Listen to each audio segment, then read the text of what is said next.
For the latest mini-election trip, I'm off to Glasgow for the SNP Spring Conference. The party claims that this conference is its biggest ever, with the majority of those present being first-time attendees or new members. But did all these new Nats come from Scottish Labour? What are the pressing issues on their mind? What do they think will happen on polling? I've been a member since the day after the referendum, that's from the 19th of September. I had been in the Labour Party and I was really disappointed with their behaviour at the referendum, and I realised that they didn't have Scotland's best interests at heart. I was actually involved with the Radical Independence campaign during the referendum, so I've kind of finally sort of got involved with a party. I was a member previously for about 10 years. I let it lapse for a couple of years, but after the referendum I rejoined again. I joined up just in the eve of the referendum because I wanted to, no matter what, take forward Scotland's vision for a better future. I trust SNP where I don't trust the others. SNP are actually a party that don't talk down to you. It's the people can lead the party and not the other way around. That was all new to me. First time I ever voted, I voted Labour. I would have supported John Smith. The only ever time I would have put across near a Labour politician's name. But when John Smith died, for me the Labour Party died with him. I was a big fan of people like John Smith and like Tony Benn, and obviously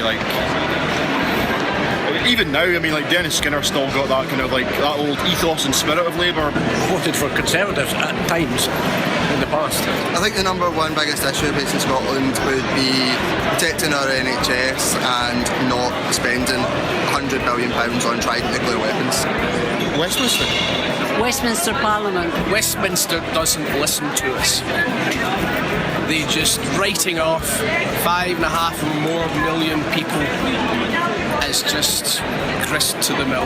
It's not about Scottish people, English people, it's about what's best for the people of the UK, and Westminster is the establishment, it's the government system that's not working, it's not the countries or the people. I think that they are corrupt, I think they're remote, I think they're self-serving, and they look after themselves and not the people that they're meant to represent. I think same as faces the rest of the UK as spending cuts, austerity program. Austerity?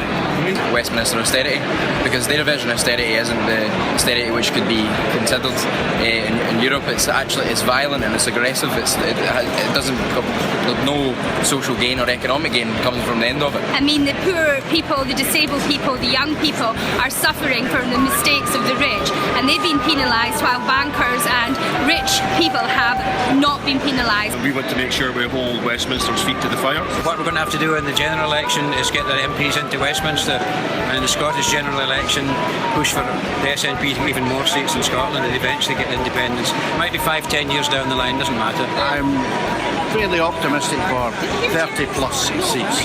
Well, we currently have 6 MPs, so if we get 7, then that's an increase. Optimistically, everything is an achievable goal that we want to do in Scotland. At the moment, we're not taking the polls for granted, we're not getting complacent. What we're seeing is people are actively enthusiastic about voting SNP, and we're intending and doing the best we possible can. All goals are achievable at the moment. And I think that the best thing the SNP can do, get into government with Labour and push the Labour Party to actually represent the people that they're meant to represent, which is the working class and the working people of the whole of the UK. And I think the SNP influence will be good for the whole UK, not just for Scotland. And that's it for this mini-election adventure. Join me again soon to find out how the election is being fought in a different part of the country. Find out more at minielection.co.uk.